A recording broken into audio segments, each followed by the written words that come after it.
एक बार पुनः आप सभी को मेरा नमस्कार। ऑटोबायोग्राफी ऑफ अ योगी, एक योगी की आत्मकथा, परमहंस योगानंद जी। आज हम जानेंगे अध्याय 6, जिसका नाम है बाघ स्वामी।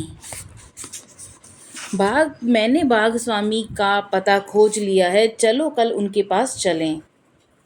चंडी, जो मेरे हाई स्कूल का साथी था, उसके इस वाक्य ने मुझे प्रसन्नचित्त कर दिया। मैं ऐसे संत से मिलने को उत्सुक था जिनकी ख्याति थी कि वे अपने हाथों से बाघों से लड़ते और उन्हें पकड़ते थे। मेरे अंदर ऐसे साहसिक कार्यों के प्रति अति तीव्र बाल सुलभ उत्साह था। अगले दिन सुबह काफ़ी ठंड थी, लेकिन मैं और चंडी अति उत्साह के साथ चल पड़े। कलकत्ता के बाहर भवानीपुर में बहुत खोज मशक्क़त के बाद सही घर में पहुँचे। दरवाजे के बाहर लोहे के कुंडे लगे हुए थे, जिन्हें मैंने तेजी से बजाया। इतनी कर्कश आवाज़ के बावजूद एक नौकर बड़े आराम से चहलकदमी करते हुए आया। उसकी मुस्कान इस बात का संकेत दे रही थी कि कितना भी शोर मचा लो, संत के घर की शांति भंग नहीं कर सकते। इतने उपहास के बाद भी हम कृतज्ञ थे कि उसने हमें बरामदे में बुलाया। बहुत देर तक प्रतीक्षारत हमारे अंदर विभिन्न शंकाएं उठने लगी। भारत में सत्य की खोज करने वालों के लिए अलिखित नियम है धैर्य रखना। गुरु जानबूझकर दर्शनार्थी के धैर्य की परीक्षा ले सकते हैं। पाश्चात्य डॉक्टर और दंत चिकित्सक इस मनोवैज्ञानिक स्थिति का भरपूर उपयोग करते हैं। आखिर में नौकर द्वारा बुलाए जाने पर मैं और चंडी एक शयन कक्ष में गए।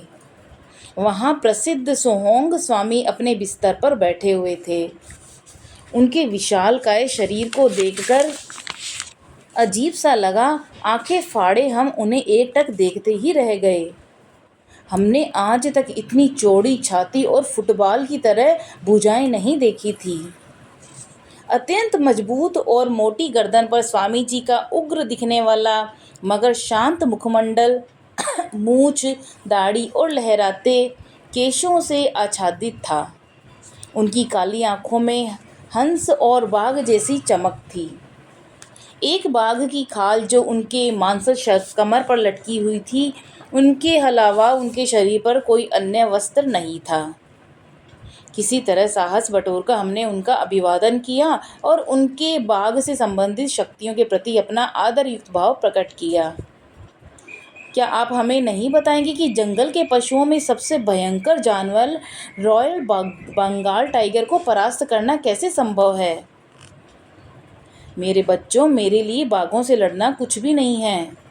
ज़रूरत पड़ने पर मैं आज भी यह कर सकता हूँ। वह बच्चों की तरह हंस पड़े।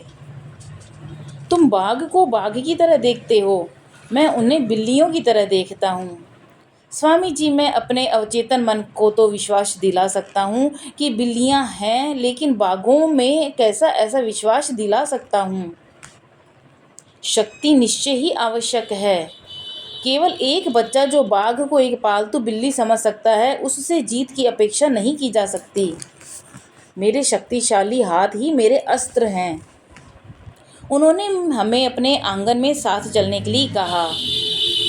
जहाँ दीवार के किनारे उन्होंने जोर से प्रहार किया, दीवार की एक ईंट टूटकर नीचे गिर गई। दीवार की खाली जगह से आकाश की रोशनी आने लगी। आश्चर्य से भौचक्का होकर मैंने सोचा कि जो व्यक्ति सीमेंट की इतनी मजबूत दीवार को तोड़ सकता है, वह बाघ के दांत को तो अवश्य ही तोड़ सकता है। अनेक लोगों में मेरी तरह शारीरिक शक्ति तो होती है, लेकिन उनके अंदर एक दृढ़ आत्मविश्वास की कमी होती है। जो शरीर से मजबूत मगर मन से कमज़ोर होते हैं, वे जंगली जानवर देखते ही बेहोश हो जाते हैं। एक बाघ अपने प्राकृतिक वातावरण में रहने वाले हिंसक जानवर सर्कस के अफीम खिलाए बाघ से अलग होते हैं। ऐसे व्यक्ति जो शरीर से हरक्यूलस की तरह मजबूत मगर मन से कमज़ोर होते हैं, वे रॉयल बंगाल बाघ के आगे डर के मारे बेबस हो जाते हैं। इस प्रकार बाघ ने मनुष्य को अपने मन में एक घबराई बिल्ली की तरह बदल दिया। एक मनुष्य के लिए संभव है कि बलिष्ठ शरीर और एक मजबूत मन की शक्ति से वह बाघ का पासा पलट सकता है और उसे मात्र एक भीगी बिल्ली में परिवर्तित कर सकता है। मैंने ऐसा कई बार किया है।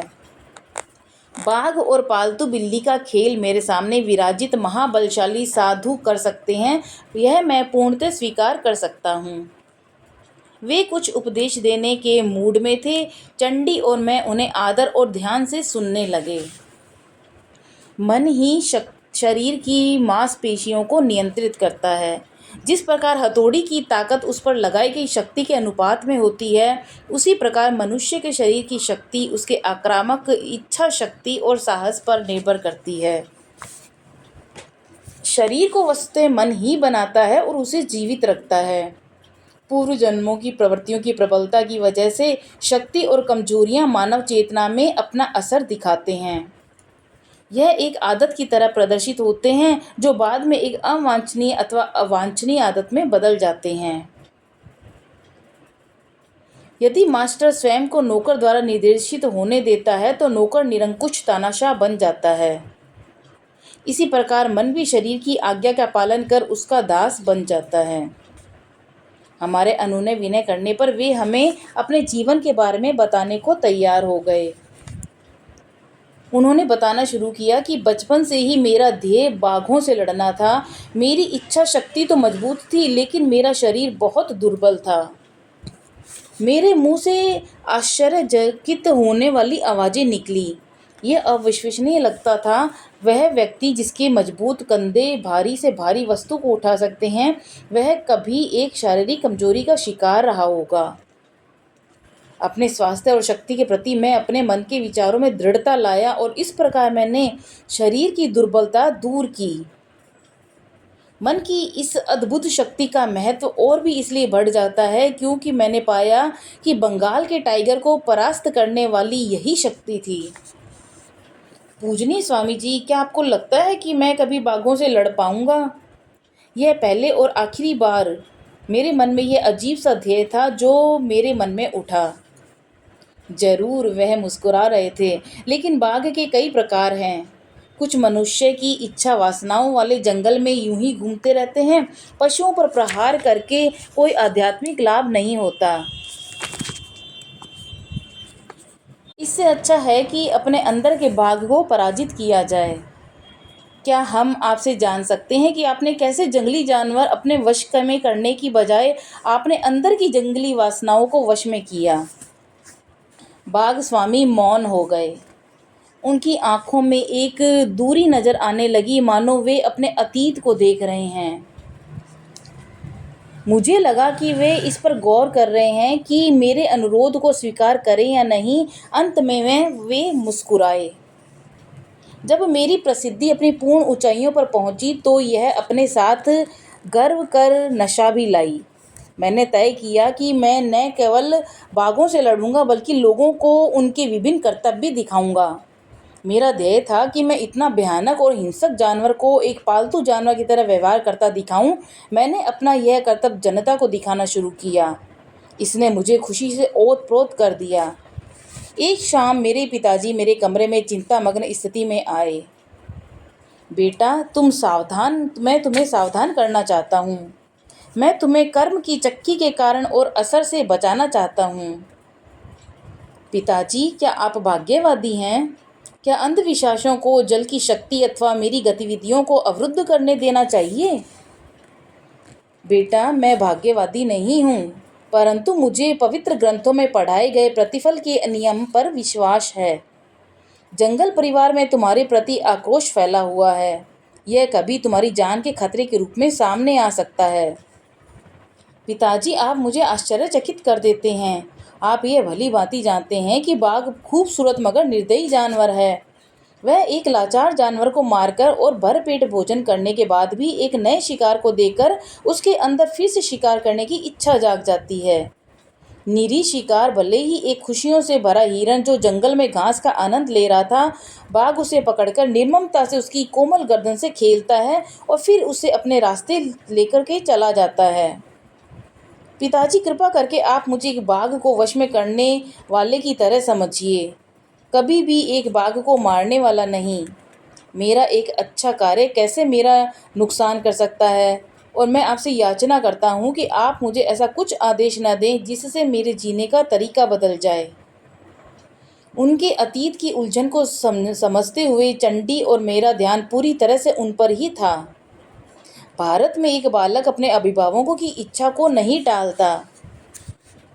मेरे पिताजी के बिना किसी भाव यानी निर्विभाव के मेरी सफाई सुनी। फिर उन्होंने गंभीर स्वर में एक रहस्योद्घाटन किया।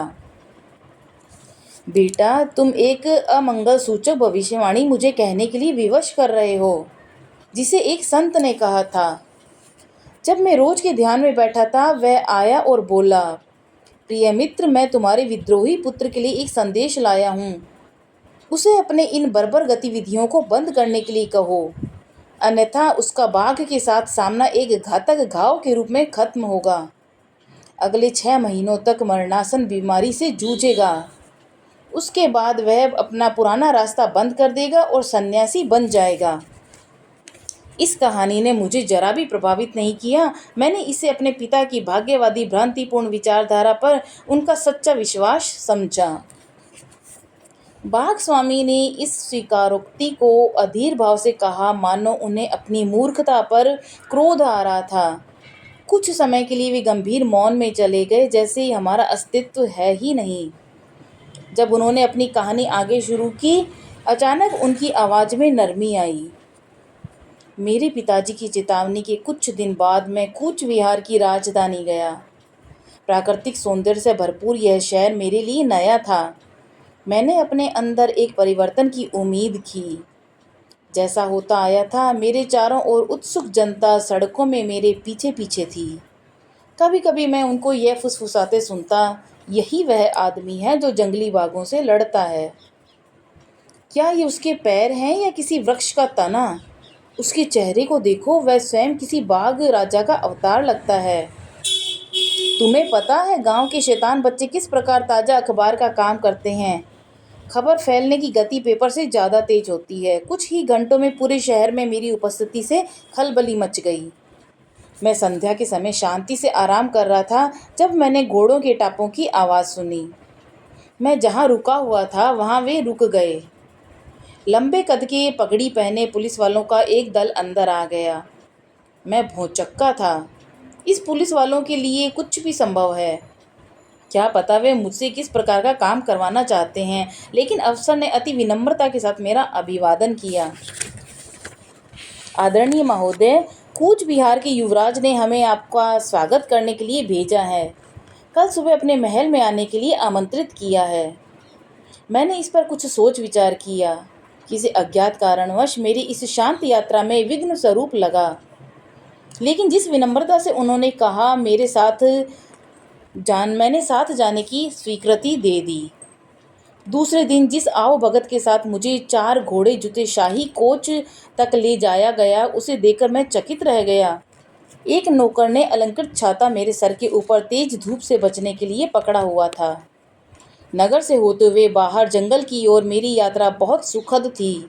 मुझे आनंद आ रहा था। युवराज राजमहल के द्वार पर स्वयं मेरा स्वागत करने आए थे।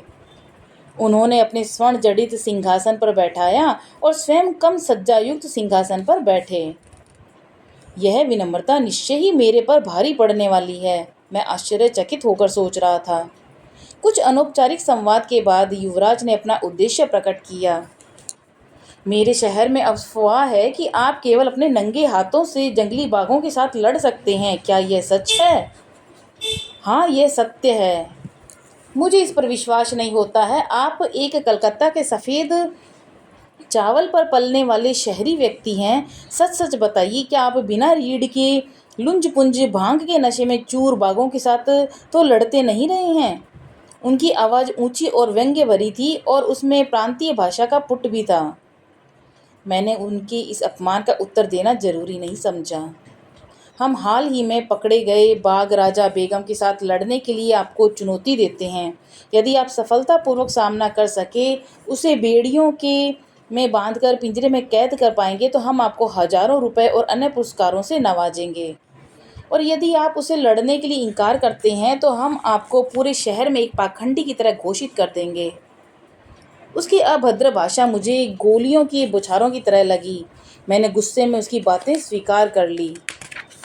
उत्तेजना में आधे खड़े हुए युवराज एक कुटिल मुस्कान के साथ वापस बैठ गए और उसे देखकर मुझे रोम के राजाओं की याद आई, जो ईसाइयों को हिंसक पशुओं से लड़ाने में आनंद लेते थे। एक हफ्ते बाद यहाँ पर युद्ध होगा। मुझे खेद है कि हम आपको लड़ाई से पहले बाघ को देखने की अनुमति नहीं दे सकते। हो सकता है युवराज को डर था कि मैं उसे सम्मोहित न कर दूं अथवा उसे भांग न खिला दूं। मुझे इसका ज्ञान नहीं। मैं राजमहल से बाहर आ गया और मैंने कौतुक के साथ देखा कि शाही छाता और बग्घी का कहीं अता पता नहीं था। अगले हफ्ते मैंने विधिवत अपने मन और शरीर को आने वाली परीक्षा के लिए तैयार किया। अपने नौकर से मुझे अनेक विलक्षण कहानियां सुनने को मिल रही थी। पिताजी के पास जिस संत ने भविष्यवाणी की थी वह भी किसी प्रकार लोगों में फैल गई। कई गांव वालों का विश्वास था कि एक दुष्ट आत्मा जिसे देवताओं ने अभिशाप दिया था वह एक बाघ के अवतार में है और रात्रि के समय दानवी रूप धारण कर लेता है, लेकिन दिन में वह बेड़ियों में जकड़ा रहता है और इसी दानव रूप बाघ को मुझे नीचा दिखाने के लिए भेजा गया है। दूसरी कल्पनाशील कहानी थी कि बाघों के अपने देवता से की गई प्रार्थना का उत्तर बाघ राजा बेगम के रूप में आया है। पूरी बाघ जाति को इतनी हानि पहुंचाने वाले इस दो पैरों वाले यानी मुझको दंडित करने के लिए उसे बनाया गया है। एक फर रहित पंजा रहित मनुष्य की इतनी हिम्मत जो नख पंजों से युक्त बलिष्ठ पैरों वाले बाघ को चुनौती दे। सभी अपमानित बाघों का जहर मिलाकर, जैसा गांव वालों का कहना था, बाघ को पालतू बनाने वाले इस अभिमानी मनुष्य को दंडित किया जाएगा। मेरे नौकर ने आगे मुझे बताया कि युवराज स्वयं मानव और पशु के बीच होने वाले द्वंद्व का कार्यभार देख रहे थे। उन्होंने अपनी देखरेख में एक विशाल तंबू का निर्माण कराया जिसमें हजारों लोग समा सकें। इसके केंद्र में राजा बेगम का पिंजड़ा, जिसके बाहर एक सुरक्षा कमरा था। पिंजड़े में शेर खून जमा देने वाली दहाड़े मार रहा था। उसकी भूख बढ़ाने के लिए उसे बहुत अल्प मात्रा में भोजन दिया जा रहा था। शायद युवराज चाहते थे कि उसका भोजन मैं ही बनूं। शहर और उसके आसपास से लोगों की टिकट लेने को आतुर देखते ही बनती थी। ढोल पीट पीट कर इस अनोखी प्रतियोगिता का ऐलान हो रहा था।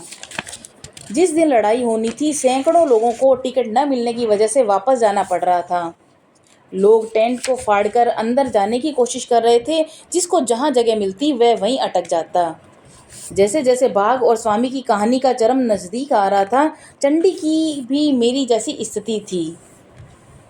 राजा बेगम की कान फाड़ देने वाली गर्जना और भय से आक्रांत लोगों के कोलाहल के बीच में मैंने मन से तंबू में प्रवेश किया। मेरे शरीर में लंगोट के अलावा कोई कपड़ा नहीं था। मैंने सुरक्षा कमरे का दरवाज़ा खोला, फिर शांत ढंग से उसे बंद कर दिया। बाघ को खून की खुशबू आ गई। बाघ असली सींगकचों से टकराते हुए जोर जोर से उछला। यह देख लोगों ने उसका स्वागत किया। दर्शकों में दया भाव और भय से सन्नाटा छा गया। उस अति उग्र बाघ के सामने मैं एक दयनीय मेमना लग रहा था। पलक झपकते ही मैं पिंजरे में घुस गया, परंतु जैसे ही मैंने दरवाज़ा बंद किया वह उछलकर मेरे ऊपर आ गया। मानव खून बाघ के लिए सबसे स्वादिष्ट दावत होती है। वह मेरी बाहों से बह रहा था। संत की भविष्यवाणी सत्य होती प्रतीत हो रही थी। मैं फौरन अपनी चोट से संभला और रक्त से भीगी अंगुलियों को मैंने लंगोट से में छुपा लिया और बाएं हाथ से हड्डी तोड़ प्रहार बाघ के ऊपर किया। बाघ लड़खड़ाकर पीछे हटा, फिर पलटकर अत्यंत क्रोध के साथ मुझ पर झपटा। मेरी प्रसिद्ध मुट्ठियों का प्रहार उसके सर पर होने लगा, लेकिन खून के स्वाद ने राजा बेगम के ऊपर एक उन्माद पैदा कर दिया था, जैसे एक शराबी शराब चखने के बाद उन्मत्त हो जाता है। उसी प्रकार बीच बीच में चिंगाड़ते हुए उसके प्रहार तेज होते गए। मेरा केवल एक हाथ सक्रिय होने की वजह से मेरा उसके पंजों और दांतों के आगे बचाव काफ़ी नहीं था। मेरी आत्मरक्षा प्रणाली अब अभेद्य नहीं रही थी, परंतु फिर भी मैं उस पर तीखे प्रहार करता गया। दोनों ही रक्त रंजित होकर जीवन मरण का युद्ध लड़ रहे थे। पिंजड़े में शोर था, खून के छींटे उड़ रहे थे। बाघ के गले से दर्द की चीखें फूट रही थी। गोली चलाओ, बाघ को मार डालो, दर्शक चीख रहे थे।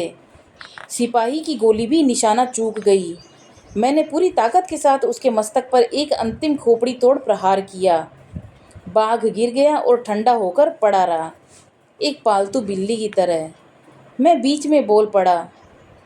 स्वामी ने एक ठाका भरा, फिर कहानी को आगे बढ़ाया।